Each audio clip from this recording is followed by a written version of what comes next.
Hi guys, good morning.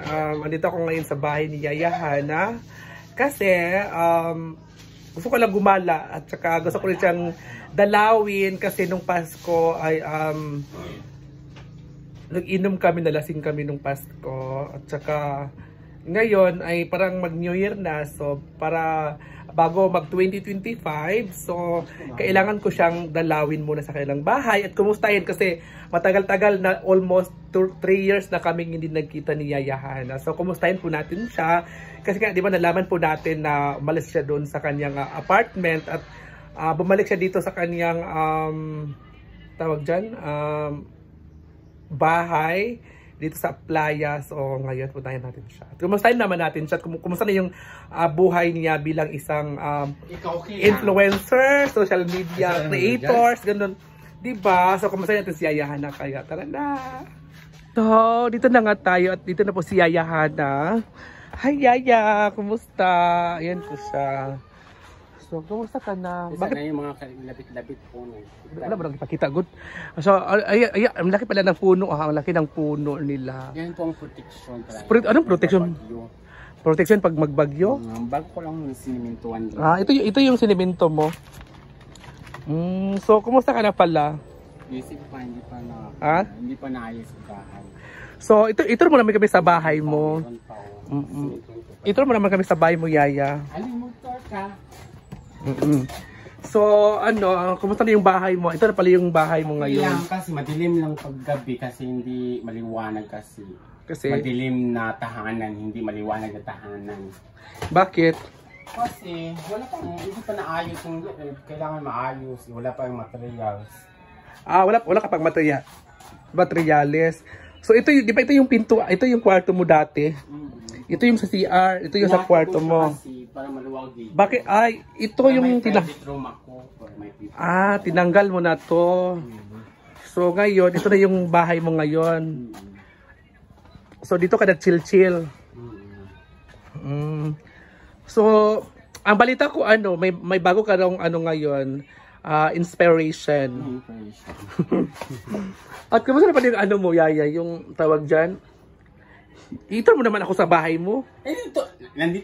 Nandito ko nga sa bahay sa buhay. Bakit ka pala umalis doon sa apartment mo? Malas kasi ako hindi na inaalagaan kasi muna kasi inabayaan kasi madumi na kasi kaya kailangan ko nang alagaan itong bahay na to kasi nakapabayaan na. Puro hindi naman magmalinis yung mga nakatira. Maglinis ang mga lalaki. So nung wala ka dito, sinong tumira dito? Sila. Mga lalaki lahat? Dito si Mayang. Malinis pa yung dito si Mayang. Oo. Bumagyo. Kaya lumipat sila dun sa kabila. May bahay na sila. Bumagyo kasi nasira yung pumasok yung tubig. Pumasok naman yung tubig. Nagiba yung mga dun sa likod. Nagiba yung dyan. Pero okay na siya kasi tinakpan na simento na dun sa labas. Tapos? Gaya ngayon, giniba ko to at saka niluag. Tapos ako lang gumawa. Yung kwarto mo, giniba mo. Tapos, hindi pa nga naayos kaya nga, yung tawag doon, yung kwarto mo, giniba mo. Tapos, inayos mo rin ulit. Oo, inayos ko kasi pinaisuwag ko para may private room. Pinaluwag mo para may private room ka. Walang pintuan. So, ito yung ref mo. Pintuan.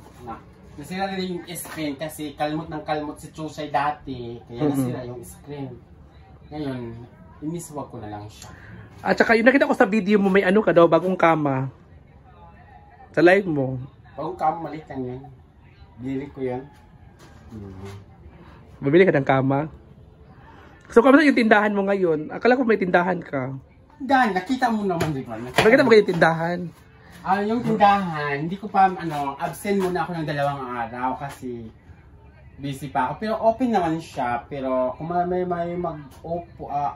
bumili, malilinig ko naman kung sinong mag-ayos. So, pero may bumibili naman kasi mayroong nagsasabi na hindi nila nakikita mayroong bumibili. Mayroon talaga bumili. Yung mga alak ko na ubos nga, 2 na lang, yung gin na lang natira. May gin ka? Inuman ako na karoon. Inuman na to yung gin. Tapos, Kailangan mo wala niyo yung maligistista.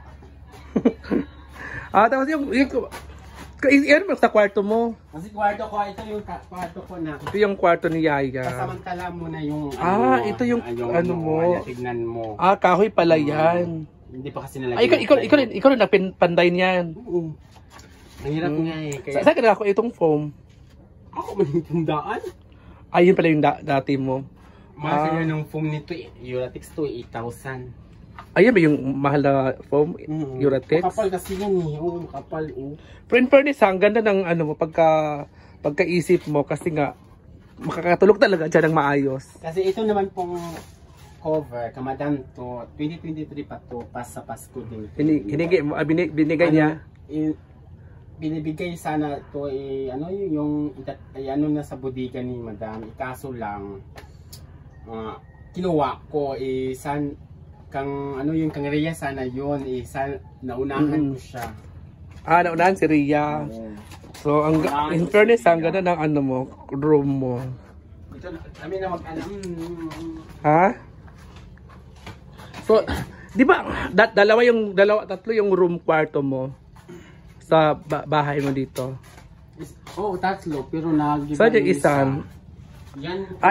Sino natulog dito sa kwarto mo na isa? Yung kapatid ko si Patrick, nasa yun. Diyan na siya natutulog. Nagtrabaho, umuwi lang siya dito kapag lingguan ganun. Minsan lang siya umuwi. Kaso lang, hindi po siya nagagamit ng kuryente kasi solar po ginamit niya siya. Sa'yo? Kuryente sa'yo? Mababay talaga ako. Yan ang problema ko sa ngayong buwan. Kuryente? Kuryente na naman. Pili ng bill, magkano na yung bill mo? 2,000 na kapin. 2,000 kapin. So ito yung dati yung kwarto isa. Sumama ko yan. Ito pala yung kwarto no. Ito yung nahaya yung... Ito yung inanaw ng mama mo no. Asawa yun. Dito din sila nangyayari. So yung ano mo, kumusta yung tindahan? Ano mga sa tindahan? Ayaw pakita kung may batasan. Okay naman yan. Pakita naman. Okay naman yung tindahan. Okay. Close mo na kasi yun. So ito yung tindahan ni Yaya Hana. So ito yung bagong business mo ngayon. Bukas pa ako na mamalingkin ng mga inumin. Kasi naubos yung inumin ko nung Pasko. Kasi mabenta talaga yung mga alak at saka ang mabenta dito sa iyo is alak. Sino na bumibili? Merong yung sigarilyo mauubos kasi kapag may mga tambay, pupunta doon. Kaya nauubos yung sigarilyo ko. Yan pala. Kasi mahal kasi yung bintahan ng mga sigarilyo yan sa mga iba. Sa akin mura lang. So yung mga bashers mo na panay mo daw sila naka-block. Na sila mga bashers. Panay mo daw sila gi-block kasi ang ganun daw mga pinagpapayuhan ka daw, ganito ganyan. Alam mo guys, sa lahat po mga basher, taga dito lang po yan sa amin sa yung iba. Kaya i-block talaga yan. Kasi gagara man na sila. Mura ba sila kuan? Gaambag sila sa atong buhay. Lagi no. Grabe kay mga bashers ni mo no. Importante. So okay ka lang kahit pangit yung mga sinasabi ng bashers mo, okay lang. Okay lang. Wala silang mga bash diya kaya wala man sila kabalo. Wala man sila kabalo sa ilang buhay nila. Taga dinira gyapon na sila Kaya pala Ibe. Kaya pala naka-block sila. So ito na yung talaga yun yan kasi yung ibang taga-applya. Ito pala yung Ano Yaya? Taga-applya lalo nag-video na. Ito pa na siya. Basher po na siya. Tapos ano pala yung mo yan no? Yung puno mo ang laki na no. No. Protection yan. Ha? Yan na po yan kasi yung puno ni Yaya na. Kasi yan na protection. Okay. Kaya pala no, ang laki pala ng ugat kasi protection. Kaya ka protection, di ba? Napana ka rin.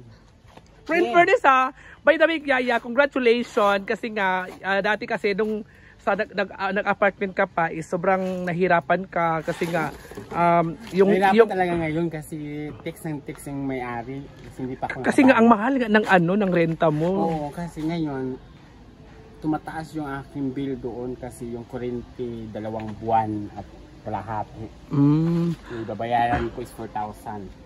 Every month. 4,000 na ngayon. Oo, kailangan na hindi ko pa na-return yung susi. Kasi kailangan na i-return. Kaya pala. Madumi daw yung loob. Kasi may nag-inuman kasi doon na mga baby boys na hindi naglinis. Yan pala yung dahilan. Inutusan ko na kaya yung pala. mga gamit. Oo. Pala sila doon tapos hindi naglinis. Ay, sino yung mga baby boys na to, Yaya? Yan yung mga baby boys mo. Yan sila. Patingin yung mga baby boys mo. Sila pala yung mga baby boys ni Yaya Hana. Sila pala. Uy, dito kayo mga baby boys ni Yaya Hana. So ngayon guys, hanggang dito lang muna tayo mga mamsi, and thank you so much kay Yaya kasi pinagbigyan tayo na natin siya, ma-interview natin siya. So dito lang muna tayo mga mahal. So Merry Christmas and Happy New Year. Bye!